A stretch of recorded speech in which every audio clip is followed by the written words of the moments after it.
Now, for those of you that want a little bit more nostalgia, I'm going to do something for you guys.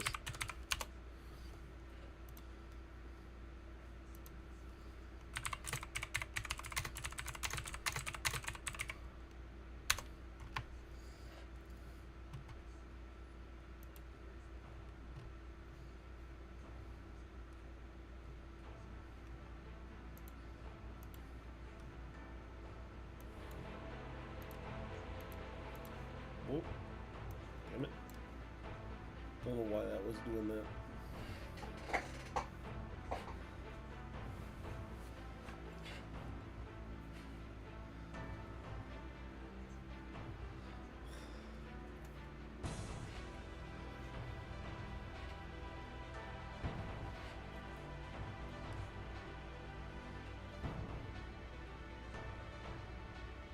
This right here, man.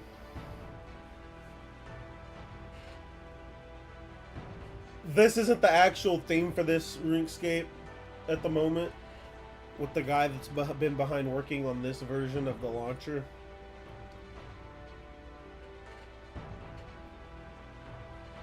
But hearing this with this login screen,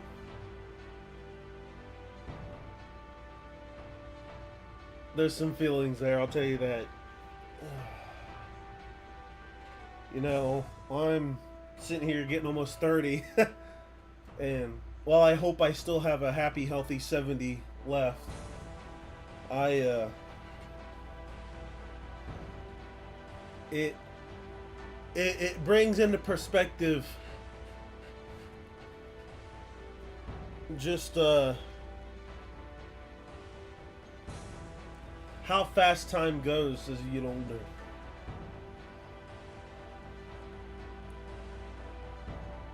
Um, you know, and how fast things can change. Um, I'll say before I log in, because I didn't expect this to like hit as hard. Um, Anybody young out there, if you have golden years during your, you know, childhood and teenage years, hey, thank you, man. Thank you, Skimpy. Welcome back to you as well. Um, I so since I have you here, um, my stream has a bit of latency, so you have to forgive me on that. I don't know if the latency is bad on the viewer end or on my end. So if my reply to your message seems slow or seems, you know, off or something, it could be because of with what I'm streaming at. I have to use low latency instead of ultra low, because ultra low for some reason doesn't support 1440p. Which I guess I could just stream in regular HD, but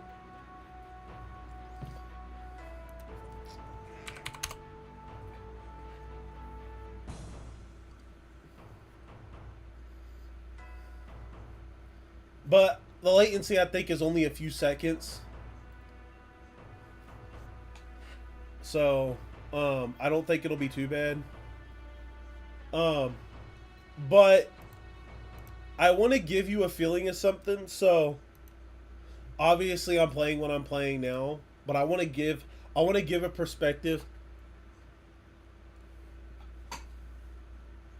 Okay, so it's not like a whole like minute or like something crazy then.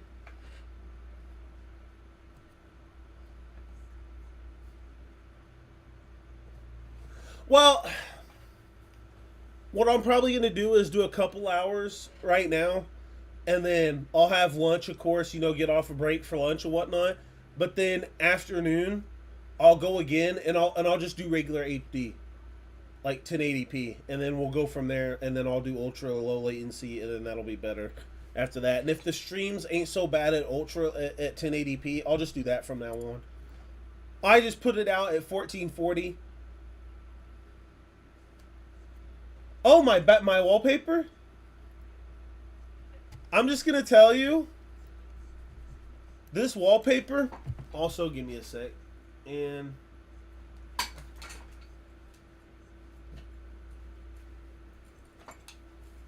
so it offsets my glare in the background of my TV. Actually, I'm just gonna do this.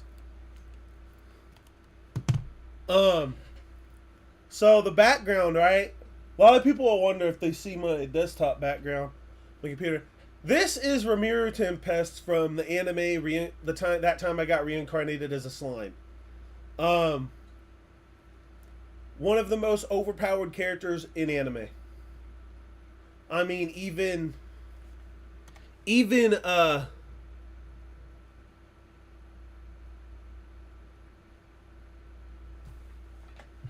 really? I fucking love the show. I love it.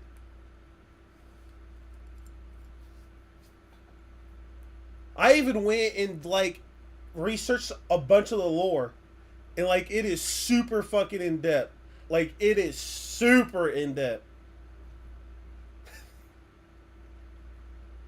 Yeah, but to be fair, well, there's yes and no. So in season 3, because like I said, I'm like caught up to current stuff.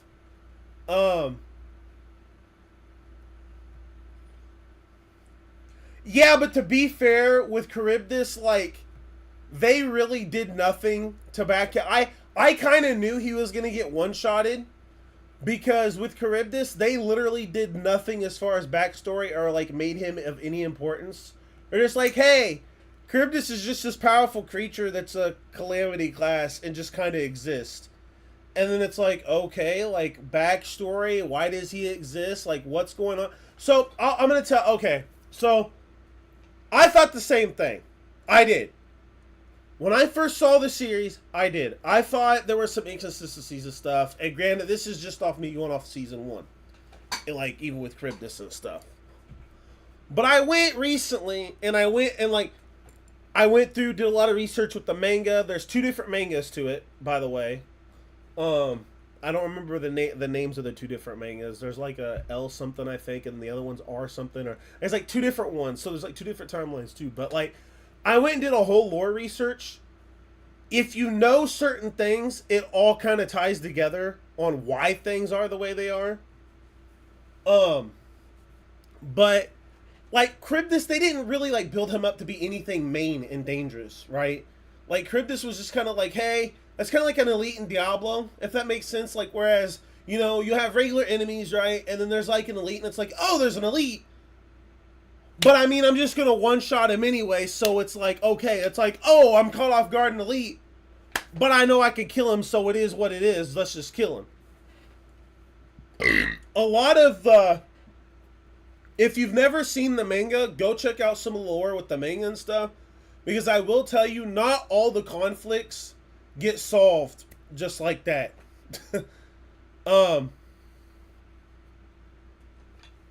He could have, but like I think what it was. Okay, so I'll just go into like a little bit of the lore I found out because I won't remember everything before I get started with today's content. So I went back, watched some of the lore. So like in the beginning, right, with Veldora being sealed, everybody's like, okay, 300 years ago, why was he sealed? Well, they say when he was sealed because he just started destroying shit. It's like, okay, why did he start destroying shit? There's got to be some reasons why behind certain things. So yeah, certain loose ends, I'm like, okay, what the hell is going on? So I'm a big fan of overpowered characters. I'm sorry, I love the destructive power of some overpowered characters, right? And Ramiro's design, I think, is badass as shit. The slime reminded me of the slimes from Dragon Quest, and then I think his Demon Lord fucking human form in power is crazy. Like, I love fucking overpowered anime characters. I fucking love power. When it comes to characters like him and Goku and everybody else. But no, so, with the thing, right, and... Like, and that's the thing, too, like, depending on stories, that kind of changes for me.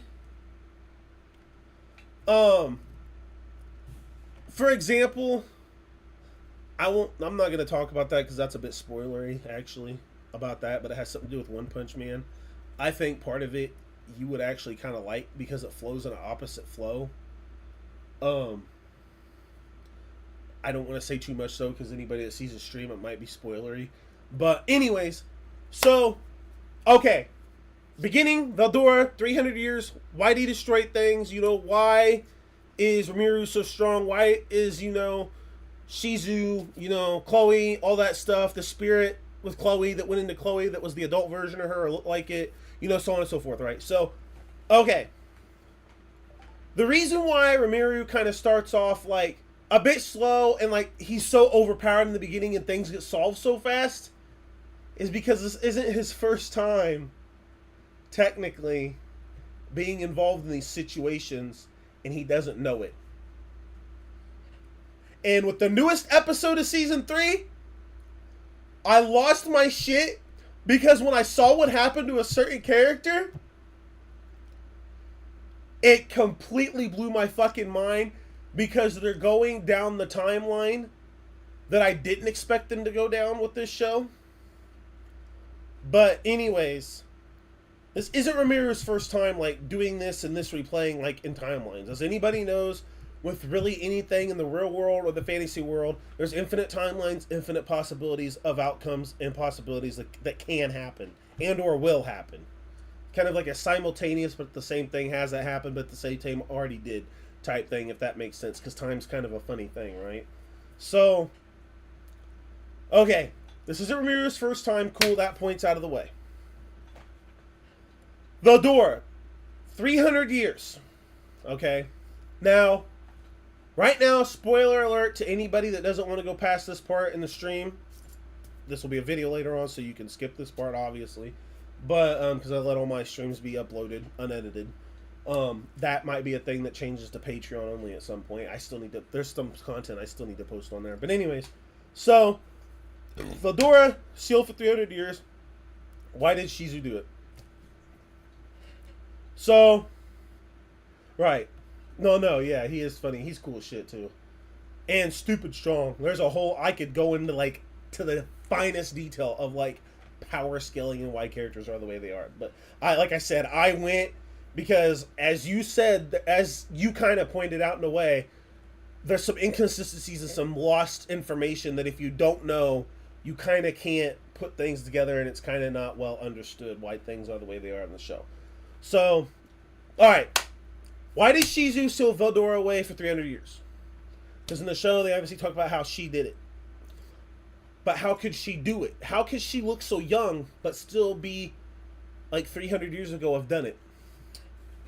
So, here we go. This is not Shizu's first time in that timeline, or in the timeline that Rimuru is in. Also, on top of that, it's not the first time that he's seen the mask, and the mask isn't technically hers, and it wasn't made for her, or it wasn't made by any other person for her. She didn't get it from any random person. She got it from a person she already knew. Shizu is the masked girl, the girl with, that's kind of strong, the mask that's over her head, or her face. She's the one that Rimuru gets his human form from because of what happens to her in the first season. I don't remember how many episodes. From her passing. It's season 1. I mean, if nobody's seen season 1 at this point, they might as well. I mean, go check it out. But I'm just gonna say it anyway. When Shizu passes away and he absorbs her and takes her human form, that's why he's got a human form now. Yeah, she's the girl with the mask. Yes, she's the one that sealed Veldora away in that cave. Now, how can she do that when it's been 300 years in the past that she did that? So, okay, I'm glad you brought that up. See, okay, now it's not. See, this is gonna flip your mind, man, because it did when I found out. Because I thought the same thing. There's a tiny detail too. I want you to keep in mind and keep locked away up here while I mention this. Did you notice after the mask was off her how she literally in one frame went white hair old? Like she just, bam. Old, so old, she's dead. The reason for that, and here we go, it's going to be a doozy. So, Shizu, Hinata, Chloe are all connected. Now, their connection is based on determining the outcome of what happens to Rimuru because of what Chloe knows. Now, Chloe, if you don't remember Chloe, she's the young girl when Rimuru goes to that town to teach the gifted kids or the kids from the other world or whatever, the other worlders they call it. She's the little short, real young, tiny, black-haired girl that Rimuru, when they take to the spirit cave or whatever, she's that little girl in that group. Anyways, that being said, Chloe, Hinata, and Shizu all three connected. And them three are connected to Rimuru, and Rimuru's fate is determined by their actions in this timeline. The reason for that, 300 years ago, the reason why I need to cover this point before I get into the point with those three and Rimuru. The reason why Veldora was sealed away 300 years ago is because he went on a rampage, destroying everything in his path, and nobody could keep him under control. The reason why he went on the rampage is because Rimuru died in that timeline, in the past, in another timeline, and it caused him to go on a rampage because him and Rimuru were the bestest of friends, and they were extremely close. So he lost his best friend. Veldora got pissed, went on a complete rampage, destroying literally everything in existence in that world, and they had to seal him away, which is when Shizu came along and sealed him away those 300 years ago. Now, on top of that, Shizu comes, she doesn't know nothing about Rimuru yet at this time. That ties that end kind of together. Now we're going to tie another end together. That mask with Shizu, that mask was actually given to Shizu in another timeline, in another flow of another timeline by Rimuru. Rimuru knows how to create that mask in one of the episodes because he's the one that originally made it in another timeline and gave to Shizu. So in a way, his memories, in a weird way, are technically across all timelines connected. It's just kind of like a very subconscious, it's one of those things where, in real life, where people, somehow remember things, but it can literally not be explained unless you know, metaphysics and, the metaphysical and, energy and spirituality and shit like that. It's kind of like one of those things where it's it's possible and it can be proven to happen, but it takes such an amount of research and looking into that it's just basically people is just I don't have time for this because this could take years, and by the time we figure or prove it, we're probably going to be two generations down the line type of thing, if that makes sense. It's you instinctually as a species know it does happen. It's just hard to explain, and it's kind of an inexplainable phenomenon, if that makes sense. So, in his subconscious mind, instinctually, he knows how to create that mask, but doesn't know why he can. So, Shizu technically gets the mask from Rimuru in another timeline. That's why he knows how to create it. That ties that part up on why he just, is kind of hey, remember that mask, Great Sage? And then just pops it out instantly. Exactly. Okay, yeah, see, okay. Now that I'm tying things together, it's okay, all right. So, now, Hinata, Chloe, and Shizu. I might butcher this part a tiny bit because this part's kind of intense and very tied together, in a lot of detail. I could just show the video, but it's long enough that one, I don't have permission from the person who made it and whatnot, so it's one of those things. I don't want to copyright him or anything like that, but I may show it at some point. I may comment, ask, but the video goes into crazy detail. So, Chloe. Before I go on with Hinata and Shizu's connection to Chloe, I need to explain something about Chloe. Chloe is technically Rimuru's woman. Now it's whoa, wait. in the anime she's like super young. How is that? Okay. Here we go. Time for more timeline, you know, fuckery, we'll say. So, Chloe in the show right now is young. If you remember in the one episode where, matter of fact,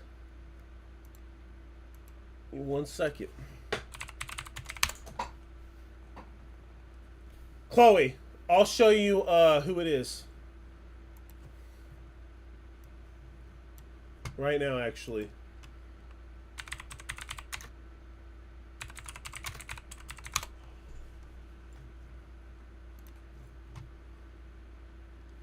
Okay.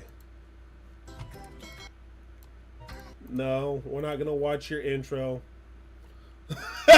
I'm sorry, but no.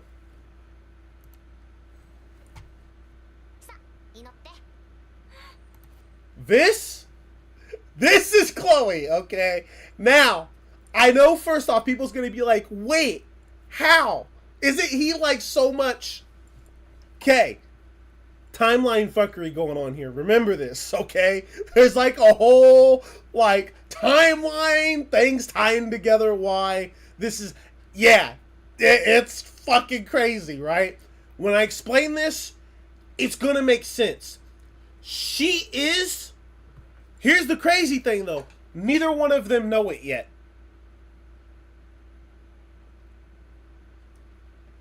This is true across every timeline they exist together in. But in this one, in the show, they're young enough, and like the timeline is kind of just starting for them too in the show, in this timeline, that they don't know it yet. So we know it because those of us that have, you know, read the manga, know the lore and whatnot, know it. But to them in the show, they don't know it yet. So, you know, to them, this is all new. The reason why this is important is in this part, okay? There's a couple things I didn't notice at first. This is the reason why I had to even, this is what made me even research the lore. Because when she said a certain line in this part, like if these are parts in a show, like an anime, that you'll watch them and they fly by and you don't even notice that they're actually possibly leading to some kind of Easter egg or piece of big important lore. So, that part right there, right? Where that energy like comes down like really heavy and hard, that means there is something really powerful she's summoning. This is the part where he takes the kids to the spirit realm so that way they can absorb powerful spirits to like keep their magicules or their life energy in check, pretty much. Since they're dying because there's so much life energy inside them, or magicules as they call it in this world.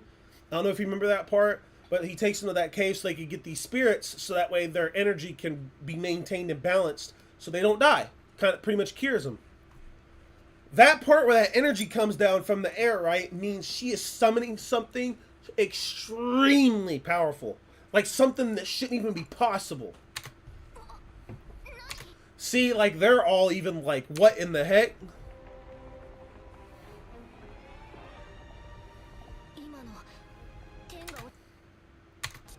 Yeah, see, there's... Okay, now, there's a line here. I watched it. I was like, why did she say that? He's like her, like, why? Like, I completely bypassed this line and thought nothing of it. Hold on.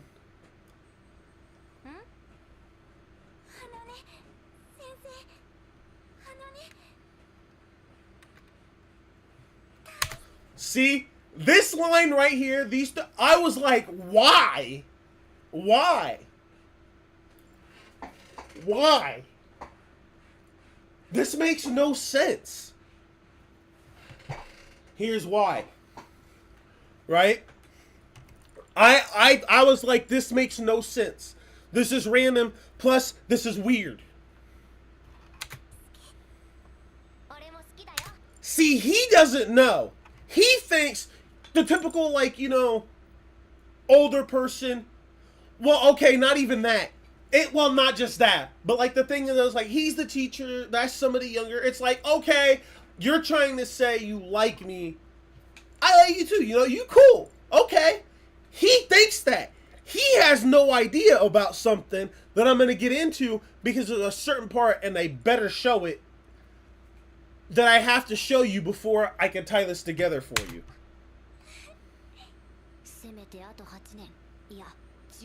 He even acknowledges that.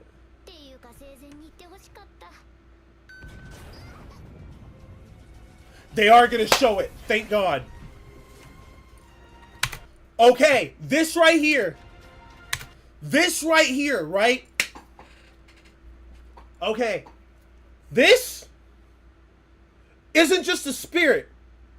And it's not just a coincidence why she's able to summon this spirit.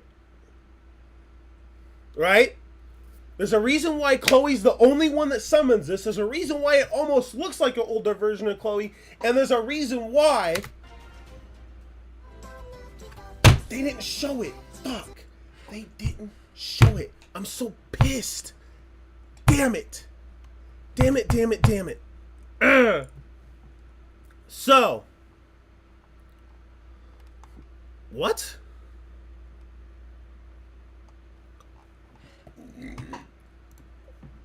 I'm not gonna watch a Weeb intro. I'm sorry. I'm just not. So. What is with all the fucking, like... I hate YouTube sometimes. Get a bunch of weird fucking... Okay. So. In that, part, right? With that spirit summon. Okay, that spirit at the one place, if you remember, flies past Chloe at first, kisses Rimuru, and then she is absorbed into Chloe, right? Alright. Now I'm going to tie it all together. Here we go. Chloe is able to summon that transcendent spirit, or that true dragon level spirit, because that spirit is technically her in the future, coming back to the past again for like the 100th or 1000th time, going back into her body. The reason why young Chloe tells Rimuru I love you is because Chloe has memories locked away inside her mind every time she's resummoned to this world by Demon Lord Luminous, or whatever his name is, because when she comes back as a kid. The same process happens again. Her actual future self spirit comes back to her body, and every time it comes back to her body, she slowly starts accessing those memories again of her traveling through time and everything like that. So therefore, she remembers that she's together with Rimuru. That's why she says I love you in that part of the episode. On top of that, it's not just the fact that she's absorbing herself, but that spirit of herself, also she finds out that she's a true dragon named Cronoa, who is the true dragon of space and time, which gives her the ability in her adult life, or throughout her life, to travel through space and time, but she can't control it at will during the time she's growing up. The only thing that causes that is for a certain thing to happen with Hinata or Shizu, which triggers and awakens her ability to control it at will, which causes her to decide to go back in time again, because she's trying to stop something from happening to Rimuru, so Rimuru can continue to live on, and she can be in love with him together permanently throughout the entire timeline. So, not only does she start accessing her memories again, but that's her going back to her body again, so she can try and retry again for the 1000th time to stop something from happening to Rimuru, so he can stay alive. I think that covers everything in that part. Oh, that was a lot.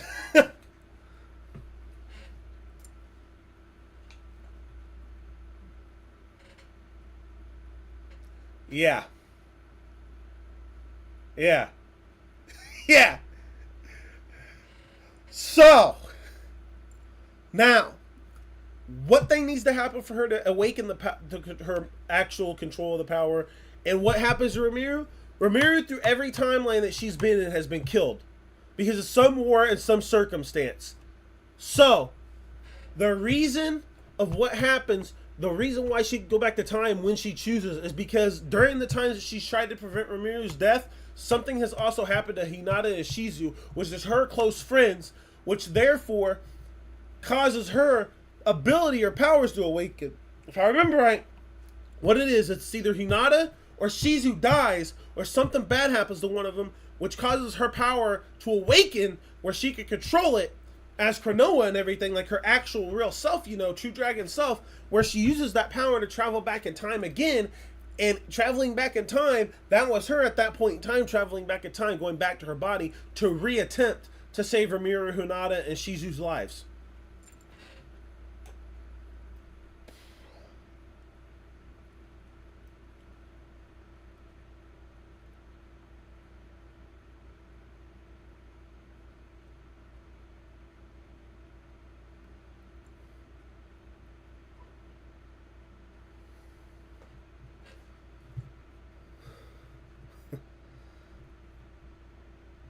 And then, of course, the little side note.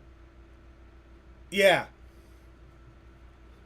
And then the little side note, you know, Ramiro's death is what causes Veldora in every timeline to go on a rampage. This is why he gets sealed away again.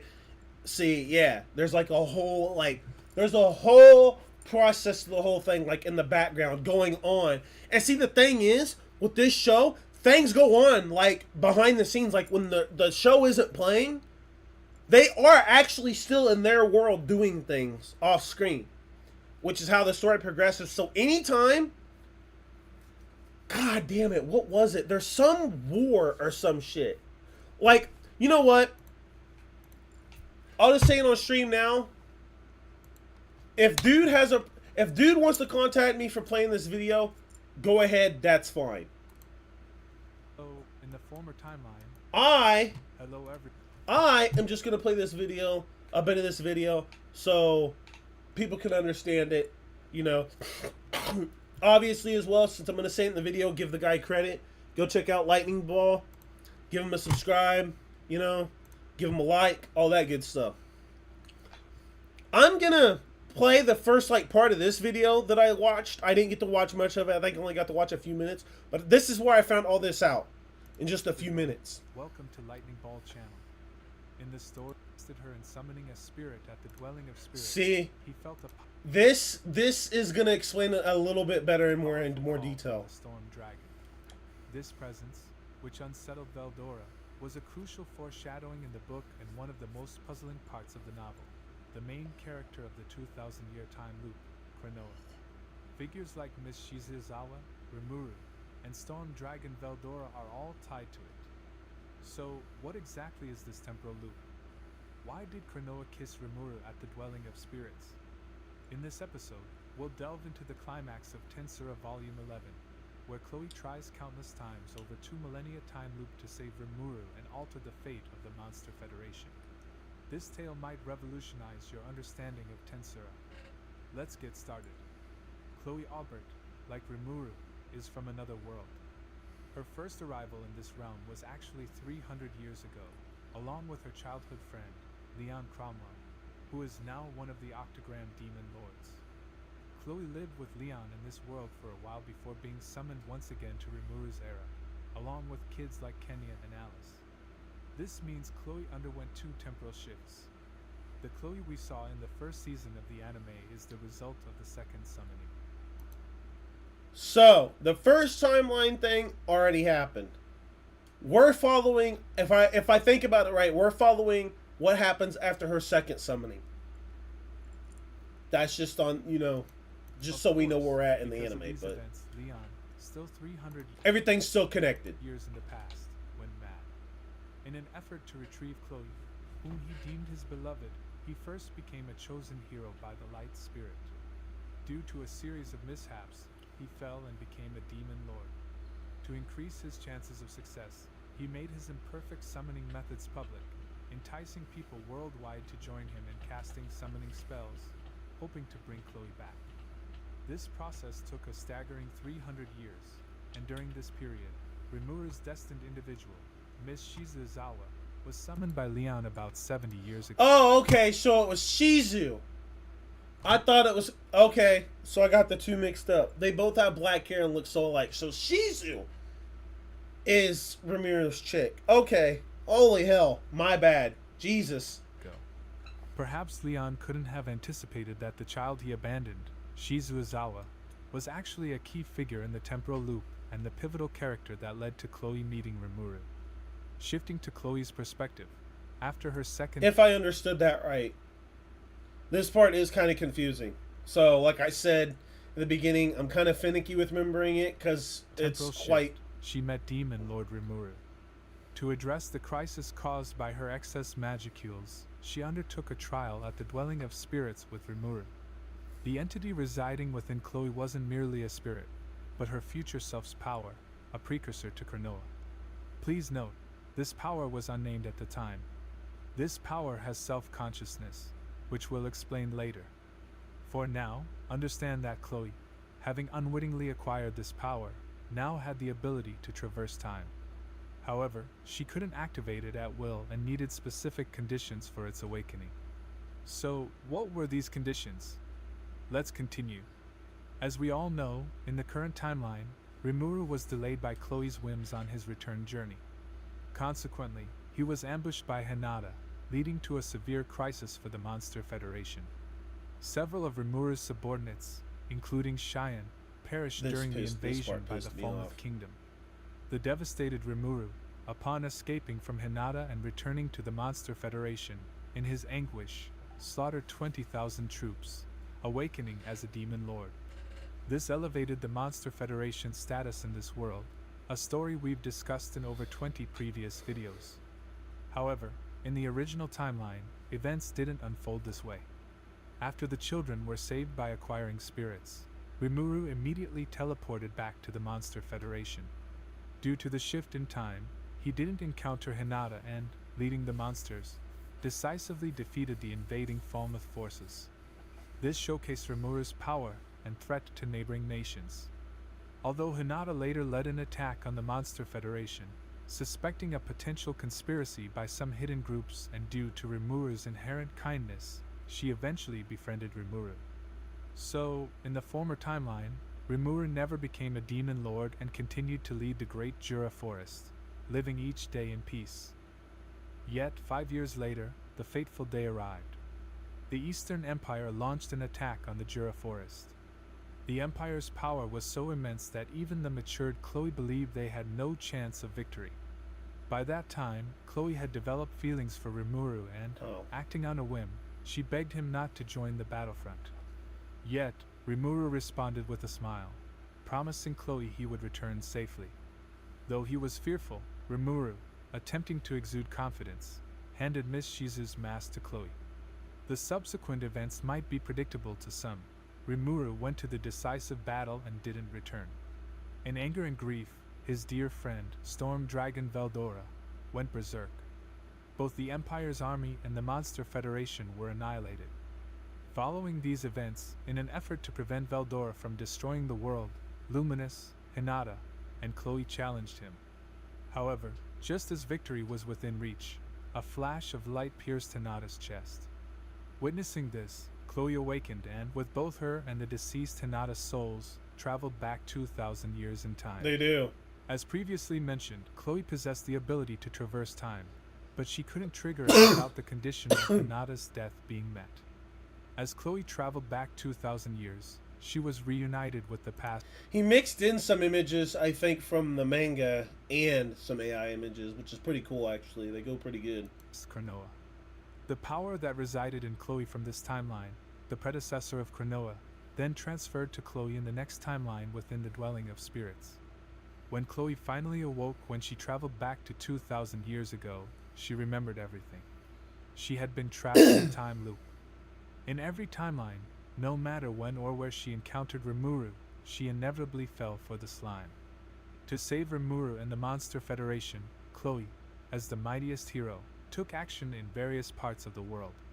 But while different paths lead to different futures, the general direction of the future always seemed consistent.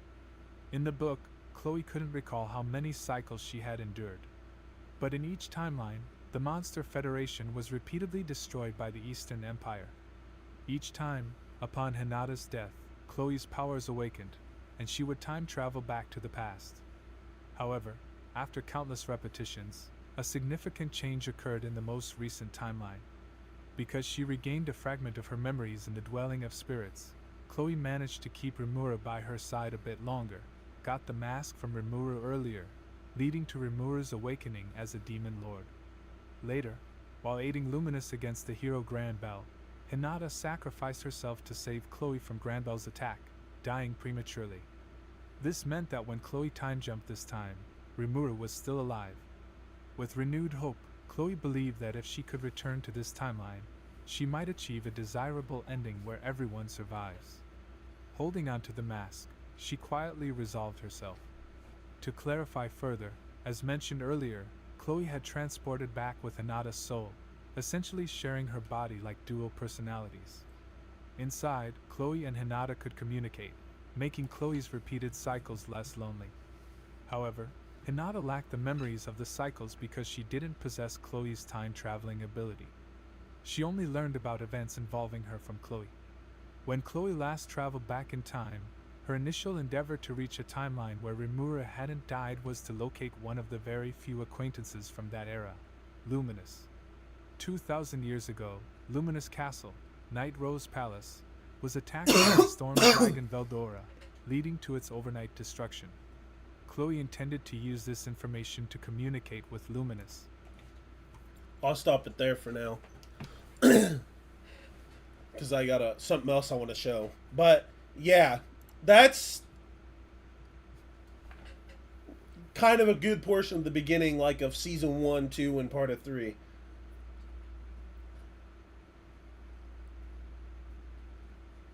Also, just to kind of, now knowing that lore, when I went and saw the newest episode of Season 3, I fucking lost it with what happened. Yeah, there's two different mangas, though. I don't remember which one. Because there's two different ones.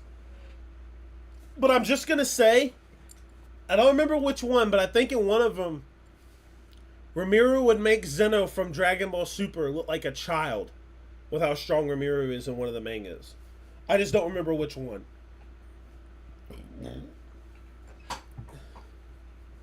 And the reason why there's two different mangas is because it's like, of just how the show works because of the Chronoa, the timeline, you know, the whole thing with how it's going on.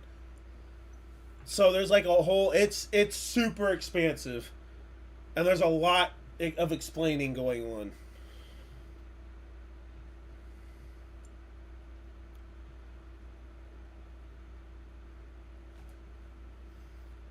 Well, what was it? I think they said Rimuru literally, like, coughs out multiverses with how powerful he is. Like, he coughs and, like, a fucking multiverse is born. So, like, kind of like, so think of Dragon Ball Zeno, for example. Zeno, like, snaps, like, multiple universes away. Rimuru just, like, coughs, like, 13, like, universes out of his mouth with how strong he is, I guess. It's fucking insane.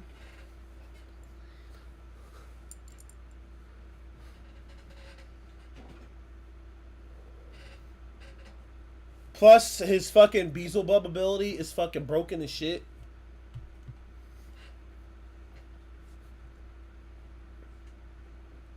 From what I've heard, there's literally no limit to he can eat with Beelzebub. And with Veldora, just to get past Veldora, the only way to beat Veldora is you have to kill Rimuru himself. Because with the Veldora... Well, see, that's what I'm saying. Is that Rimuru does that. Like, Rimuru can do that. Like I said, he coughs and multiple universes can just exist with how strong he is. So he's literally essentially like real life version, like a slime reincarnated as a slime universe version of like God himself. Like this dude goes, oh man, I just made a multiverse. Like that's how fucking strong Rimuru is. In one of the fucking mangas. It's fucking insane.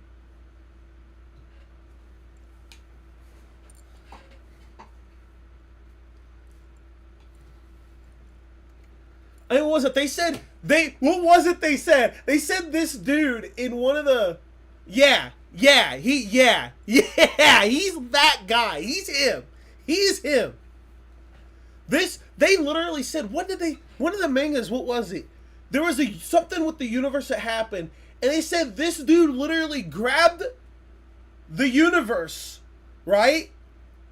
Destroys the entire universe, then rewrites the universe and recreates the universe with new laws and physics and laws of existence and shit to where it won't end this time. This dude's wild, dude. Like, he's just sitting here, like, passively rewriting the laws of existence and physics and shit. Like, I wish I could sit here and just, you know what? I don't like how this universe is. I'm just gonna end it. Still have my energy, because energy can't be destroyed or created, as everybody knows. But have my pure celestial energy self be conscious. Be like, okay, how am I gonna rewrite this? Rewrite the laws of existence and of the universe I want at the most basic level. And then throw it out there, blow that universe up to make it exist again with the laws of existence and physics that I want. Like okay, so SCP-682 would be the perfect example of what Rimuru does. Like, this dude, with a few he could probably even give 682 a run for his mate. This dude is fucking strong as shit. Like, he literally would be that guy that can sit there and literally look at an anime character and be like, I don't like the fact of the laws around your existence, so I'm going to take the laws of your existence, rewrite them to where you exist as something completely different. Like, he literally can do that. Especially since he could just do that with, like, numerous universes all at once at will. Like, doing it to a person would be nothing for him. It's insane.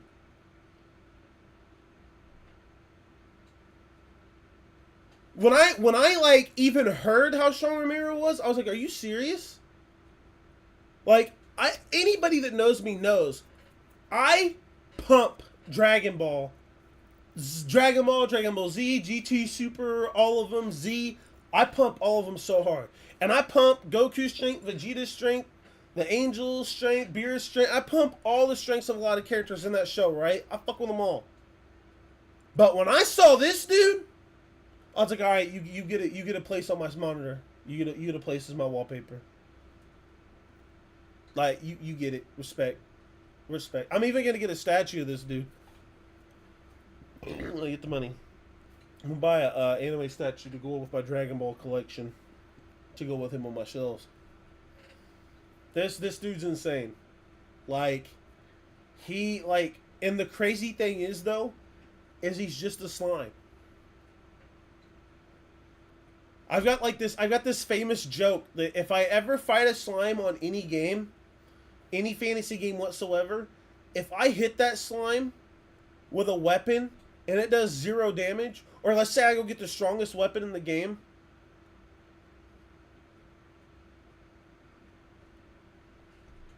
well, I mean, yeah, here's the thing, right? Is when it comes to anime, comics, and when I say comics, I mean, like, you know, Marvel, DC, all them, right? There's always going to be somebody, some tryhard out there that literally sits there. It's kind of like that concept of there's always going to be a bigger fish. You know what I'm saying? Like, that's always going to be a possibility. I don't care how powerful somebody writes somebody. That's going to happen. Dragon Ball, Rimuru, Naruto, I don't care what anime is. One Punch Man, I mean, there's always going to be a bigger fish. That's why when it comes to power scaling, like, versus battles, I'm kind of like, they're all pointless. There's always a bigger fish. Like, the thing is, right, and it's just like, you know, one above all from, like, you know, Marvel and then DC's version of one above all. It's like, there's characters I guarantee that transcend even that. Like, it's, you know what I mean? Like, that's like my character Gazuthis.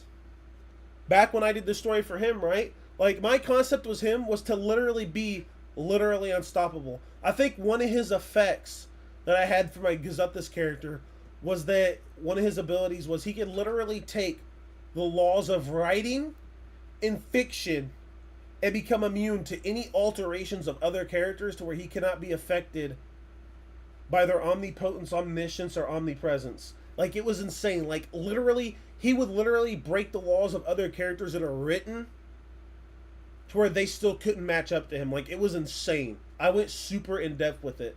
He was gonna be like literally one of the most broken people in existence. What was it? It was something. I don't remember what it was, like omniversal manipulation or passive omniversal manipulation or some fucking ability I gave to my Gazuthas character. I don't remember. I fucking wish I had that paper still. I had like a whole binder full of like the story and shit, and I lost it. So I've got to completely rewrite this shit. But I needed to make some changes anyway. But he was gonna be stupidly broken. I think it was passive. What was it? Passive omniversal manipulation. And I had like all the like details about that ability, and one of them was like in any fight, like it did not matter. Like any character from any other universe, Marvel, wherever, like his passive like aura of omniversal manipulation would make it that it would be a pure skill based battle where it would literally put them at like they're on par. So it's like he could still be defeated, but he couldn't be killed because he had a fucking, oh my god, some kind of immortality shit. It was fucking ridiculous. But yeah, it was fucking nuts. So like any battle he was in any universe, he literally could exist there, and it would put him and his opponent at the same levels of each other, so it came purely down to skill on who won. It was never about brute power. But because of how my character was created, he had existed for billions of years. So at that point, his combat IQ was so fucking high. It was insane. He can still come across challenges, obviously, because there's always going to be, when it comes to skill, no matter how big you are, there's always going to be somebody like... he was like 6'8" would even struggle. It was fucking nuts. I need to write that story again. It took me like a year to write that story and come up with it. Like I had a whole... Because I took like a year. I drew a map out for a game. I had lore, the main character, fleshed out, was the character Gazuthas, which I based that character off of, because it was me, myself in the game. It was going to be like a whole thing.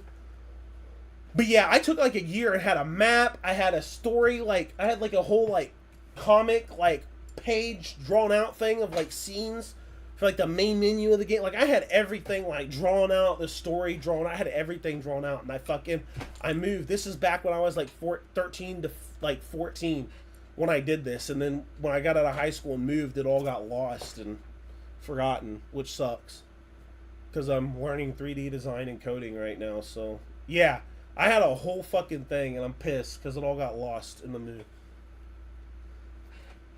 I've got to completely re-fucking hash it all at some point. I'm so pissed. It all got lost in moves, dude. I'm so pissed it did, too. I fucking had so much shit. I had so much shit thought up. But he was going to be broken. I was literally making him. I literally went and was researching different characters through fantasy to come up with concepts and passive abilities that he didn't have to like actively activate. They were just passive while he existed, that could counteract any character in fiction, anime or comic or movie or anywhere. So like anytime they tried to fight him, he literally like could not die. He could lose a fight because somebody's better skilled but couldn't die. Plus his power was just so broken that, you know what I mean? He was nuts. But I was so sad. I was so sad when I lost all that shit. That shit pissed me off. But so back to what I was gonna do show today, because I got so sidetracked. When you said he was like his design, so my character's design, I'll describe him. At first, the first name, oh my god, the first name before Gazuthas was so cringe. Oh my god. So it was stick figure based at the beginning. I never ended up. I wonder. I'll have to go look in storage sometime. I wonder if I still have. There was one folder I was able at one time to keep. I'll have to go look in storage at one point to see if I can, and I'll bring it on one of my next streams. There was one, but one thing I can tell you is that I was so young, dude. I did not know how to draw for shit. I used to have a page that had like his armor and symbol, but I never. It was nuts, dude. It was fucking nuts, dude. It was placeholder shit, though, you know? I was like 13, 14. Like, it was all placeholder shit. But, like, I used to draw like crazy, but the original name he started out with was Flame Master. It was so terrible. Oh my god, the name was terrible. It was Flame Master. I remember that. Flame Master. And what it was is he kind of took the concept of like a human, but had Saiyan like genes. So like, it was weird.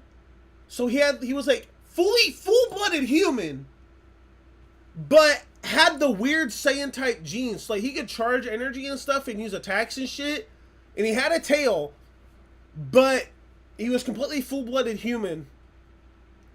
And pretty much the human Saiyan form, human body with a tail. And then the only things, though, that you would have known he is based off of Saiyan because of how much I didn't want to take from the Saiyans. The only two things was he didn't have any Super Saiyan transformations. He had transformations, but none of them followed like Super Saiyan at all. They were completely different because they were different forms, and the forms are so abstract. It was completely fucking different. And the only two things I kept was the whole getting stronger as he fights and the tail. Besides that, you would have not known anything that it was inspired off that. Everything else about the human was completely different. It was that, it's Flame Master, then it went to Werewolf Demon at one point.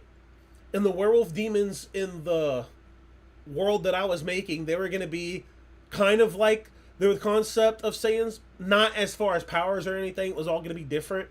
But werewolf demons were like that race that was like feared in the multiverse because of how strong they was. And like nobody disrespected them or fucked with them. Yeah. And my character was supposed to be a prince of the werewolf demons. Because his dad was the king and whatnot. Then I scrapped that idea and I was like, how can I explain his power though? Because if he's gonna be this stupidly strong, he's gotta have like a crazy fucking origin story. And then it hit me. I went back to the human concept. And I was like, wait a minute. I was like, I'm going to do something. I said, I'm going to change this completely. I said, I love the getting stronger as he fights thing. And after like every battle or after every loss. I love that. We're going to keep that. We're going to take away the Saiyan tail. I wanted to keep a tail though. So I wanted to give him a dragon-like tail. It was going to be small, kind of like a Saiyan tail, like small and long, but it was going to look draconic-like. And I was like, okay, so we're going to keep the Saiyan cells, the Saiyan, like, getting stronger as he fights concept and everything. Full-blooded human concept, we're going to keep that too. We're going to give a dragon tail. Now, and the transformation concept was going to stay the same too. Now, we got to think of the origin story. And this will probably change too. This is kind of what I just based off a little bit of what I remember and what it might have been. But the origin story was going to be, at first he was only, like, he only knew him as human. He thought he was some kind of weird experiment and didn't understand why he had a tail. And, like, at times was, like, stupid strong, you know. But as far as he knew, he was just some complete full-blooded human experiment that something may have happened. The gods existed in this, but the difference is that the fantasy world, the spiritual world, the alien world, and the real world were all connected. So people from the fantasy world, like games and manga, all that could interact, like come through portals to interact. Like it was actually awesome, an awesome universe, right? Aliens existed, the fantasy world could interact with the real world, like everybody was kind of just living at peace and like fun and shit. There was wars, of course, in the universe between races and shit, like at any real world place, but it was really fucking cool, right? So, and even heroes we knew, this part I knew I would never get approval on just because I'd have to get approval for Marvel and shit. But I wanted it to be where like all known heroes like Superman and like Goku and everybody like all existed in this world too. It was gonna be cool. Kind of like a heroes and villains all existed there. You know, it was gonna be crazy, right? So, but anyways, everybody can interact through all of existence and shit. And the gods existed too, of course. You know, Greek, Roman, Japanese, Chinese, you know, Arabian, like all gods existed, right? They had their own council. Then there was the elder gods. Then there was the primordials or the celestials. The primordials, the celestials, and then the fucking elder primordial. You know, stuff like that. There was like a whole hierarchy of the gods and divines and celestials and shit like that, right? So I went in depth with this shit. Yeah, it was nuts. Like there was a lot of shit that went on, right? So, with that being said, he had no idea of a certain blood and DNA that was in him. He knew nothing. It was a question mark. You know, he was always going to doctors, like special doctors his family had him going to, or his human family had him going to, you know, and whatnot. There were certain secrets that were kept, you know, they never knew. They never got exposed to the government or public. There were just certain things that were kept quiet, yada, yada, yada. You know, they never knew, but they knew something was different about me or him. We'll say him. Until one day, the God Wars happened. People aren't familiar with the God Wars. It's a concept I got from Runescape, but of course this is different because copyright. It's not going to be the same thing. Well, God Wars is God Wars. I mean, it's self-explanatory. It's a God Wars. But the God Wars happened. The gods come down. They're warring across the multiverse. Things are getting destroyed. Things are going on. Well, they know he's different, but they don't know how. So they say, you've had displayed certain abilities because you've been going to this special college or school for people with gifts and abilities. You know, we're going to have you go here. You've proved that you've been stronger than everybody at your school. You know, we're going to send you here. You have exceptional potential, right? They send me out. I fight in the God Wars because of, like, I'm not God level, but I'm kind of like that between, like, halfway above mortal, but halfway below God. That weird middle ground. So I'm strong enough. They throw me in the God Wars. I'm sitting there fighting. I'm fighting for the human race, you know, and trying to protect them and stuff. Well, there's this one time where my character in that game or universe I was making, right, goes to charge. Yeah, exactly. Goes to charge, but when he charges his energy, it's like a purplish white. It's like a combination of like void and light energy, right? So it's like a purplish white, like a purple, blackish, whitish, silverish aura, right? Something about the aura triggers every single one of the gods in the God Wars to come there and to attack my character.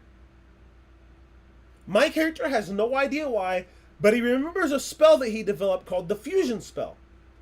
The fusion spell could take attacks at people, and if it was from multiple people, from multiple places, he could take the energy, and depending on what he wanted to do with it, he could absorb it into his DNA to make him that much stronger, absorb it into his body to make himself temporarily stronger, or fuse those spells together and then fire it right back out at whoever used it.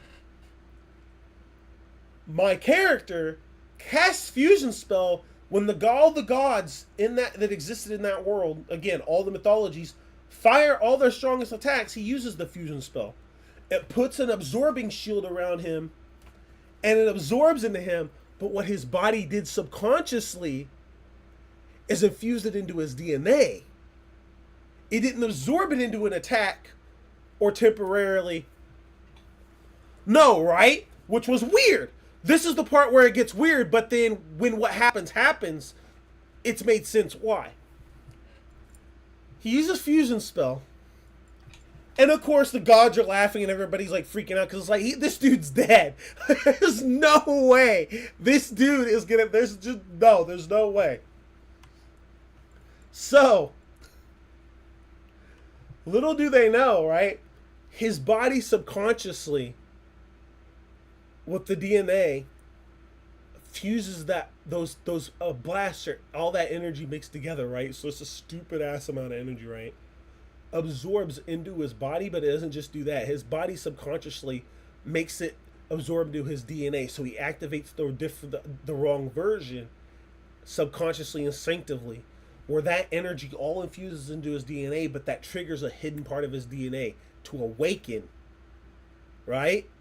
It awakens that, and that enough power existed in that part of his DNA that, of course, it completely transformed his DNA entirely to where he became a rank that nobody ever thought of existed. It was kind of like one of those, like, you know how mortals have their legends, you know, and their myths? Well, the part that he was, or the being that he was something that only existed in, like, the elder primordial legends. Like, the highest of the high even had legends of a being, right? Or of two beings. There was two beings. My bad. There was the, you know, the one with balance and somewhat good, but then there was the one that was pure evil, destructive, and hated and wanted to kill and destroy everything. Well, they called it the omniprimordial. He had a piece or a part of his DNA and blood that was omniprimordial. Nobody knows why or how at the beginning. But absorbing that was enough energy that it shattered the limits of his previous DNA and activated that one, the dormant DNA, and it made him so powerfully absorb that.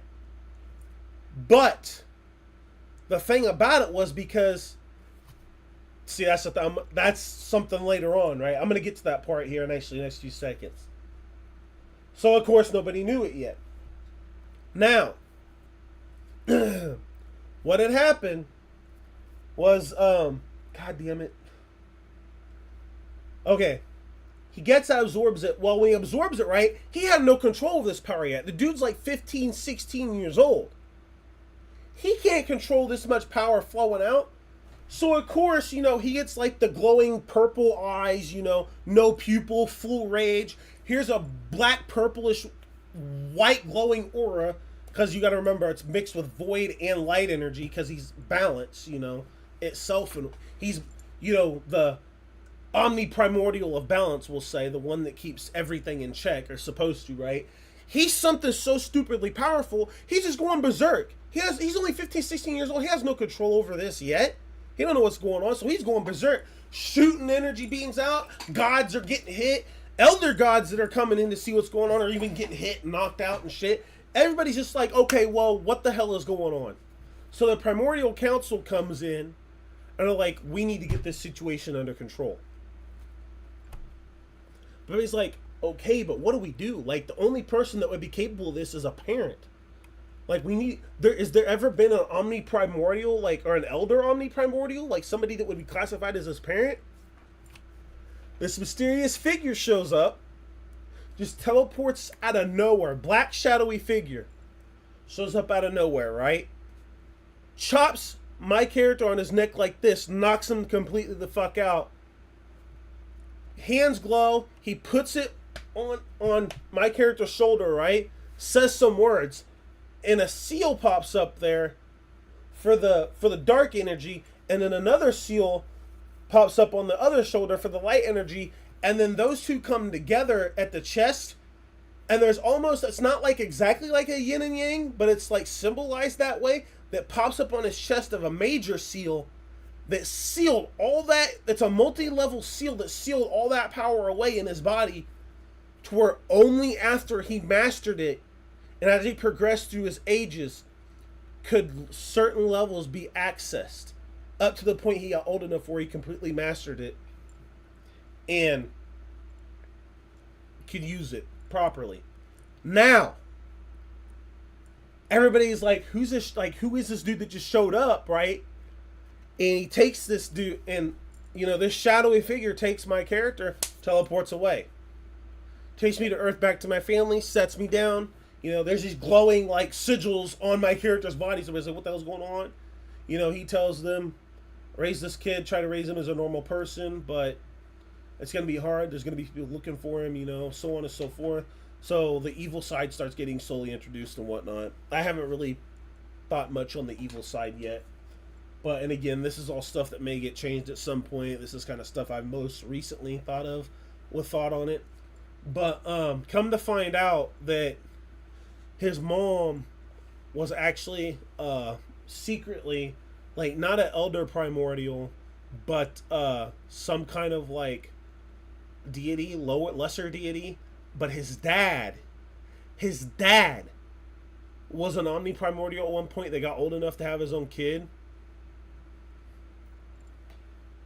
Yeah, yeah.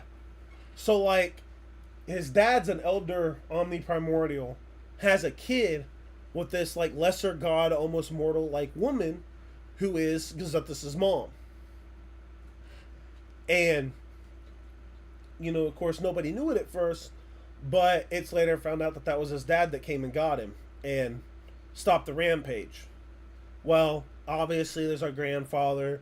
There's a whole other council they find out about. Again, this is just like this his side so far, but there's like a whole bunch of more in depth to it that I want to go on. But like, it's pretty much what it is that um his dad pops up, all that stuff. They find things out. Well, eventually his dad is taken or disappears.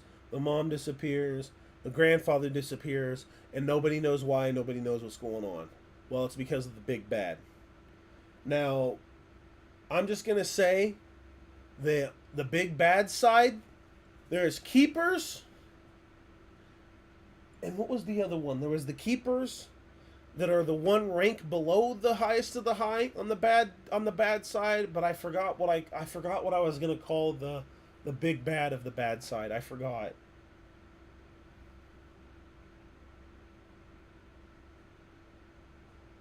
Yeah, I forgot what it was called. Shit. I completely forgot what it was called. Damn. I thought of it just the other day too because I was thinking this out because I was gonna type it and I forgot. It'll probably get changed at some point, but yeah.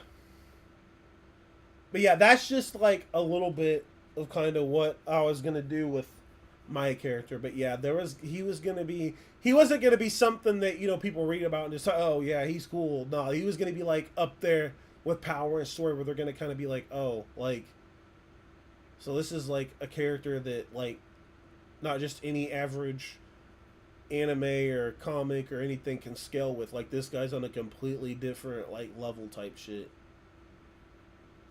But obviously, you wouldn't get that far in the story till you're talking way the hell down the line. Obviously, that'd be something like if I was to write this and like this became something that like went to like 10, 20 years from now or something like that. That would be the scale of like battles we would be to at that point, obviously, because you're talking like some stupid insane power at that point. But yeah, that's kind of the origin kind of rough draft behind the Gazuthas thing. The one story I had was he was going to be somebody that was kind of just born from the void, from nothing. But I kind of thought that'd be too boring. Like, okay, he's a god. See, that's what I wanted to do. Like, that's why. So, I guess I'll let this kind of leak right now. I'm wanting to learn code and 3D design and a few other things because what I want to do is I want to slowly start working on this and start making it. I'm gonna start it off as like a typed out story type thing, but what I eventually want to do is if I type it out, make like a whole like first book on it, and it becomes like really popular and whatnot. If it became popular enough, I would probably slowly turn it into an animated series, like off the first book, and then see how that plays out. And if they both did well enough, I'd probably build on top of them and then just like completely go haywire with it, honestly, and just kind of type as I go or think of concepts and whatnot. But I'm learning code on the side. I mean, I've even got like a notebook full of like stuff I'm writing down and taking notes of. I'm even cause see, with coding in certain things, you gotta know how to code and have certain things behave. Plus, if I make a game, I mean, I want to make a game based off this too. I don't want to just like have a series or a show or a book. I also want to make a game based on this. Obviously, with it being a game, I'm not gonna go like that insane scale wise, but it'll be like a game of like the first book like type thing. It'd be a game series if I did a game on it. So I don't want to just like make like a book and an anime. Like I would want to make a game too. And to make games, you gotta know how to code. I don't want to cheat. And then plus, I just like learning that stuff. I think coding, computer, and tech is awesome. I love messing with that stuff. But, holy cow. Real quick, I want to hop back on track. My ADHD got me really sidetracked on that one. Real quick, I want to show those of all of you that are in here what so earlier some of y'all may have came in to the stream and saw what I had going on. Now, some of you may or may not know this. I played Runescape back in... Yeah, I actually know who you're talking about. I found this class thing from one of his videos, I believe. There's one thing that a lot of y'all know. I played RuneScape growing up. A lot of y'all, I recently told y'all about a year or so ago I had quit that. I'd quit RuneScape. I played Oldschool for a little bit before I started it on stream, like the other day and the day before. And I thought Oldschool was pretty fun. I still got a documentary on why I had quit gonna come out. I'm still getting things together on that. There's still people I've got to find time to interview and talk on that. So that project's along. That project's still got a ways out before it's uploaded, but it's coming. Don't worry, it is definitely coming. But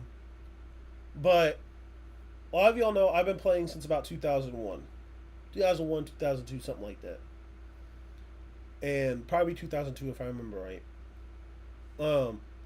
And as some of you know, I've been playing it since. A lot of you don't know, I was especially fond of the 2010, well, the 2007 to 2011 era was very excellent with me, and I loved it. So I thought, well, if there's a way I could find to get as close as to the 2011 time of RuneScape as possible, I would love to. Well, I did it. And it actually brings a little bit of emotions to the forefront because it reminds me of all the good times.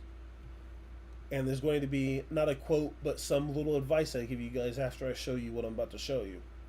It just kind of brought some things into perspective.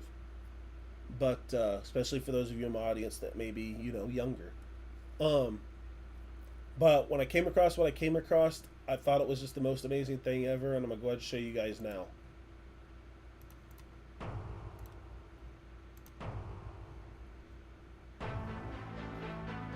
This, and this isn't a private, or this isn't a private server or anything like that. This is Oldschool RuneScape, officially supported custom client through DragX that has the 2010-2011 version of the login screen and it being animated. I'm playing different music on YouTube, the old music login screen, because this is what the theme that would have been playing on the login screen back then. This right here is peak nostalgia for me. Now, some of you may ask me why it brings some emotion to the forefront. This was a good time for me. This was an amazing time for me.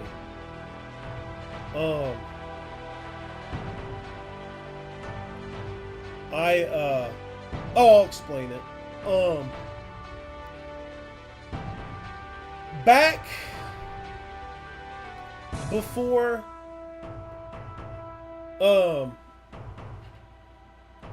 back before RuneScape became what it did now, 2012 was kind of the beginning of the downfall for retail and RS3, because now they've got microtransactions. It's so much that it's ridiculous.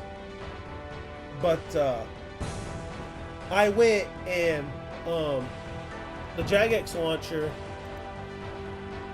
they actually have, when you do the high detail HD version of Oldschool, which is what this launcher I'm using now is. I was using Ruinlight, which I still will every now and then. But this pretty much lets us play the 2011 graphic version of Oldschool RuneScape. Or RuneScape HD, or RuneScape 2, depending on who you ask. This brings back nostalgia. This definitely takes me back to some memories. What I was gonna say though is I was just thinking earlier when I launched this, so I was gonna go live, that it brought into perspective of how fast time flies. And I just want to say that depending on some of you out there, you're about as old as I was back in the day, when I would have been playing this, and or close to it. I don't know. I know I was quite young. I will just say this definitely brought to my attention how time flies, which is why the emotions started getting me. I'm almost 30. I'm sitting here 29. You know, almost halfway to being 30. And I will say that if you're young right now and you're having your golden years, like I had mine, live in the moment. Live in the moment, enjoy them, and get as much out of them as you can. You want to make sure you never look back and think, what could I have done different? What could I have done to have more fun? And I'm sure I'll have this realization again 30 years from now. But for me, seeing this reminds me of the time when things were so much simpler and better and less difficult.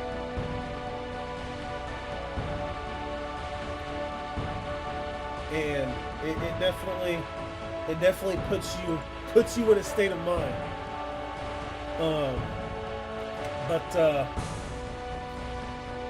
With that quote or saying out of the way, on a more lighthearted note, I'm gonna say we're gonna hop in. I got some things to show you guys that I've done last night, or I'm starting. So we're gonna hop in.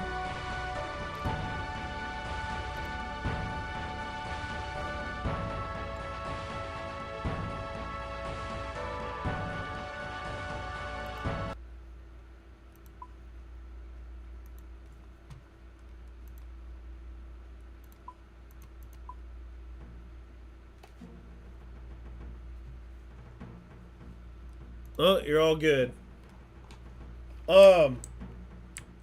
So, by the way, I'll show you the difference here too in a second between the two. So, some of you that may know the game or know of how it used to look, this is definitely the RuneScape HD or RuneScape 2. Original RuneScape. Graphics are a bit upgraded from previous kind. So, I've got my skills up here. What I was going to show you guys is I just got Fire Cape last night. It's the third best in slot cape in Oldschool, if I remember right. Correct me if I'm wrong. Anybody in chat? But I'm also working on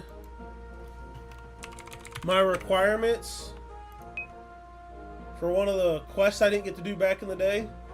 I have same as comp cape on RS3 or retail RuneScape now, so it's not a big deal. But back in the day, I didn't get to do Legends Quest because I didn't want to spend the time training the skills. But I'm working on the requirements for it. Not looking forward to Underground Pass because I know how that one was back in the day. But I'm doing agility, one of the skills I hate back in the day, or hated. Um, I'm working on agility at the moment. Legends Quest gives me access to some pretty good things. Dragon Square Shield, charging my skills necklace, the Karazi Jungle. I also get the Legends Cape, which is just looks cool. Like I know most people be like, "Why you want a Legends Cape? It's worse than the cape you have now." It looks cool. It really does look cool. And plus, I need to do Legends Quest. I need to do Legends Quest because it's a requirement for Dragon Slayer 2, which I need for a best in slot gloves from LA. Now, on a side note, before you head out, because I know you said you can't stay long, I want to show you why the music I was just playing in this login screen brings me back so much nostalgia. Back during these days, the game was so simple and accomplishments actually meant something. I'm going to show you where we're at today.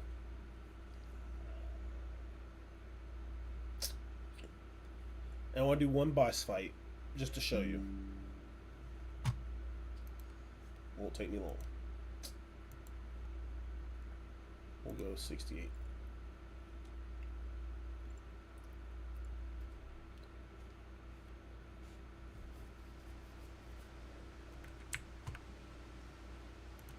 Real quick before I do. Wait a minute.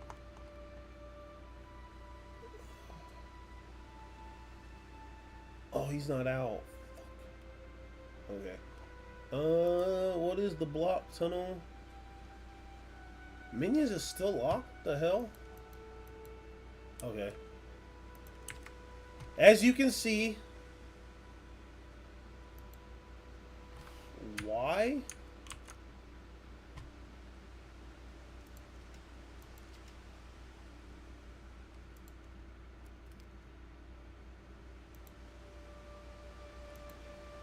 I was gonna say, you moved my damn... Alright. So real quick, I'm going to show you something. Won't take me very long, it'll only take me maybe 5 minutes at most. If that. Is that all I need? Oh, no, I need to take a staff. Whoopsie. We'll take that. So, the combat in Old School is pretty simple. It's click, and then wait for things to play out. Click if you gotta eat food to heal, you know, all that stuff. It's pretty simple. Well, I'm gonna show you where we're at these days. I've got max cape, yada yada yada. I had comp cape at one point. I'll go ahead and show you...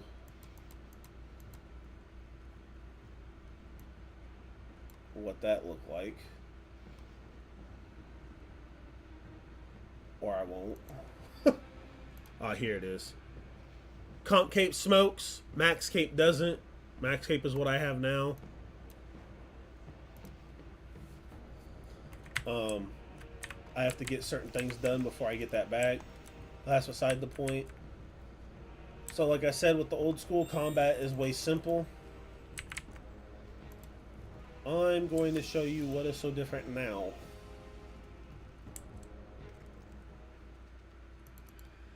Like I said, this boss won't take me more than a couple minutes, so I should be done before you go.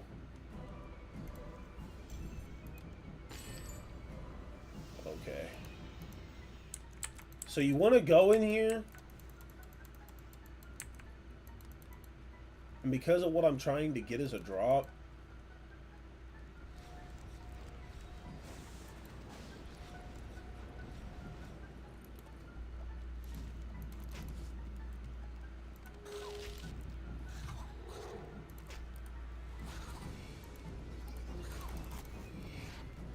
that hurt.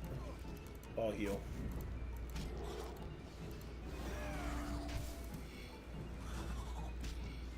Oh, why did my bar do that?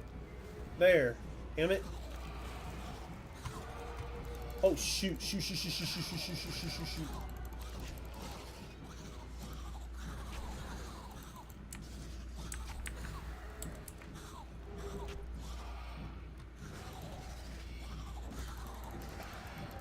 I don't want to attack, don't want to attack, don't want to attack, don't want to attack. Because he'll reflect back. Let's go. Now, I can't kill him in this beginning part because they won't let him. Second phase, depending on what path you choose, you have to take him here. Let him absorb acid.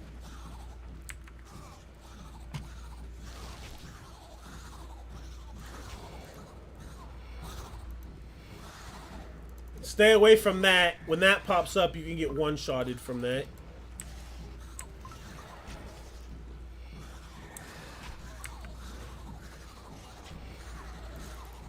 And that spider's timed out, so you're safe.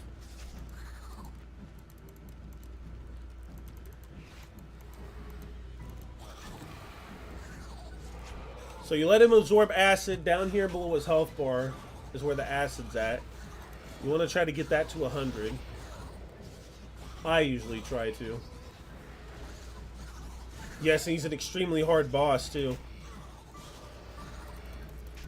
That should be enough.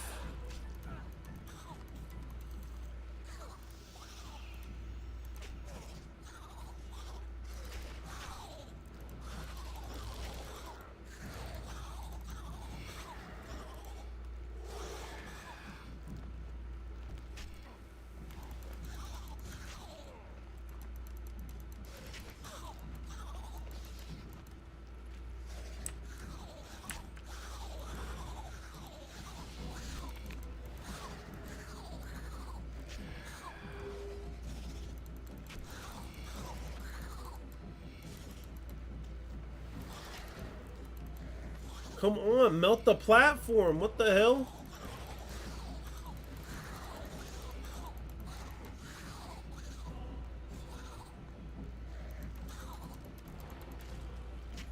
Okay.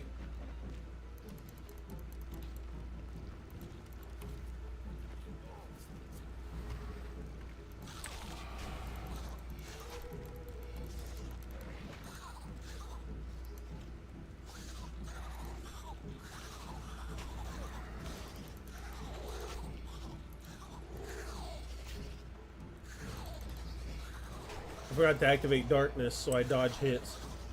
Alright, now it should melt the platform.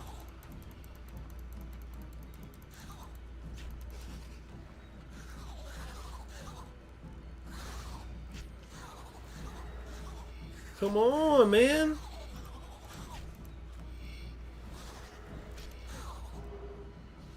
There's no way. Okay, good lord. I was gonna say, what the hell?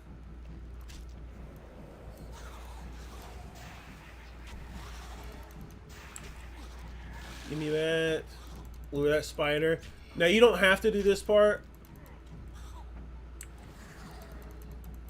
I just do it because I think it gives me better chances at loot.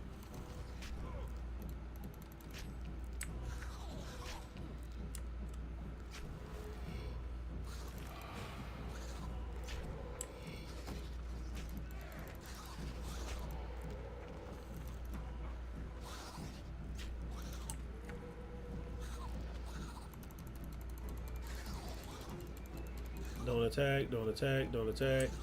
My prayer rate is draining super fast. Come on.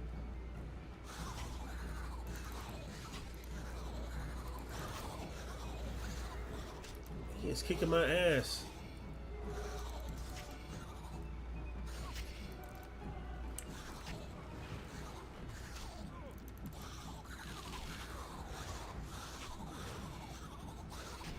Ah, dang. Okay, there we go.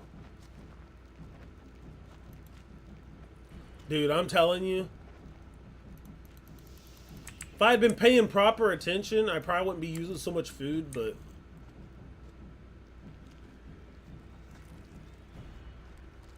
Oh yeah, this part.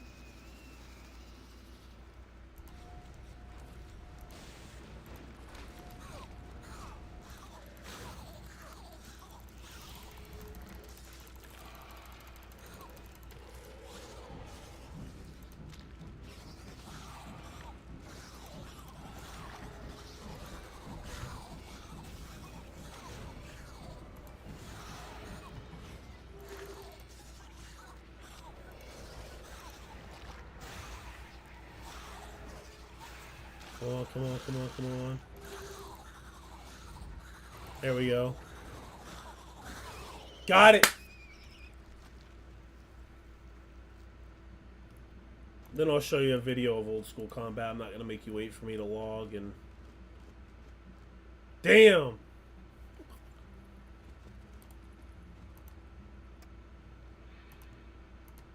I can't pet chance that. That sucks.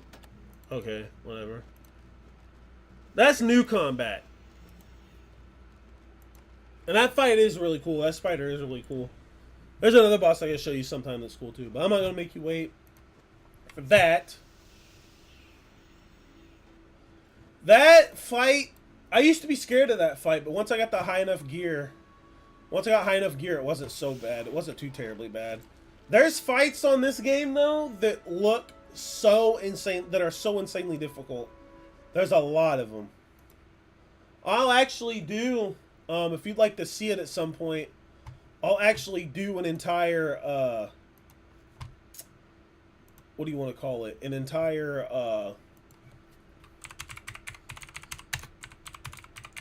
Elite Dungeon 2 run.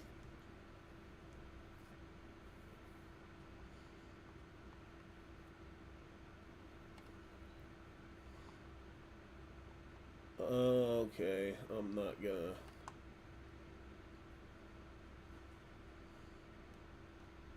Let me see, where is the...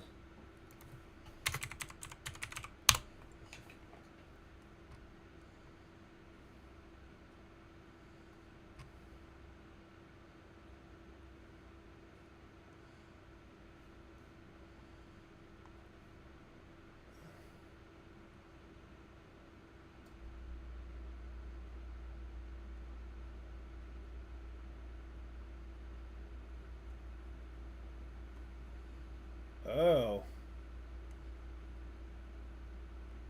Nah, we'll watch this guy that's live streaming. Just so you can see the Just so you can see the combat. I can't scroll in.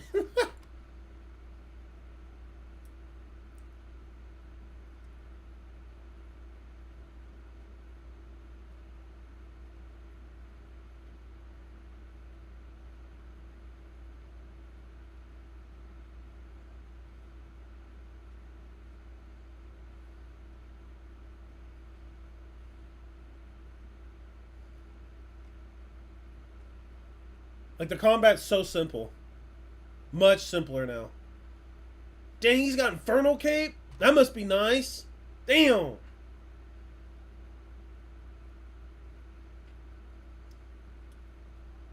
Like, the combat gets hard in Old School, but it's not like a new game hard. Like, it's not the new Runescape hard. Oh, and real quick before you go. Guess what I started playing the other day?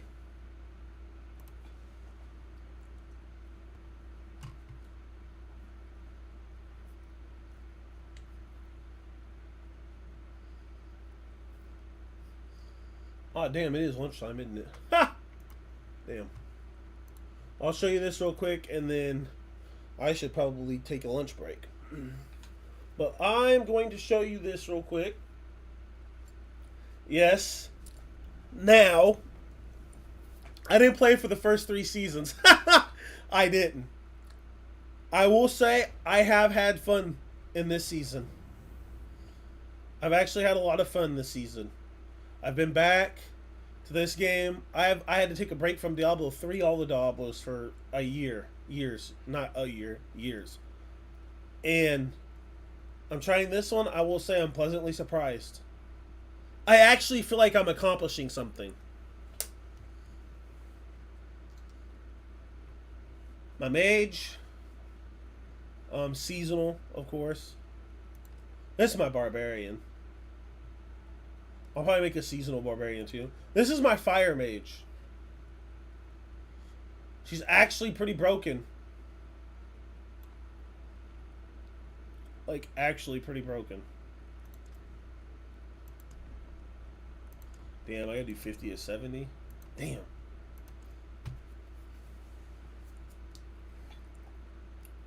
But yeah. This game's actually not too bad now.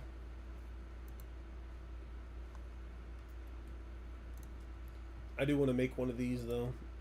But I'll work on that later. I've been liking my fire mage, my fire sork.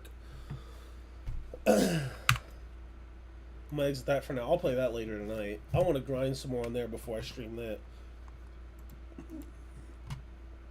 I have not touched WoW though. Also, I don't know if you know this or not, but when Dawn Trail drops for Final Fantasy XIV, I'm going to be streaming the shit out of Final Fantasy XIV and Dawn Trail.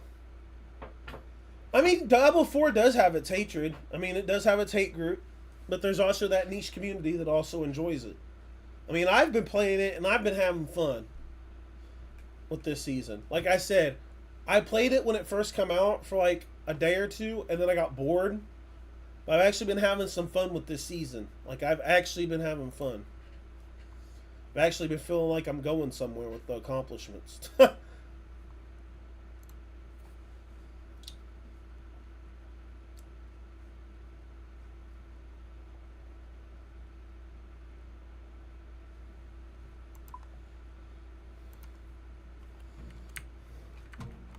I hate agility. This fucking skill is so boring.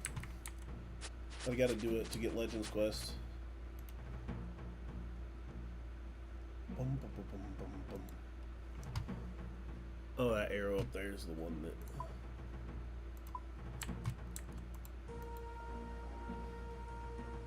Yeah, I mean, it still gets its hate, but understandably, but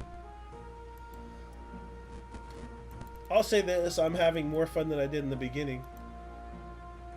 But yeah, dude, I'll see you later too. I would say be on the lookout for maybe 3:30 possibly.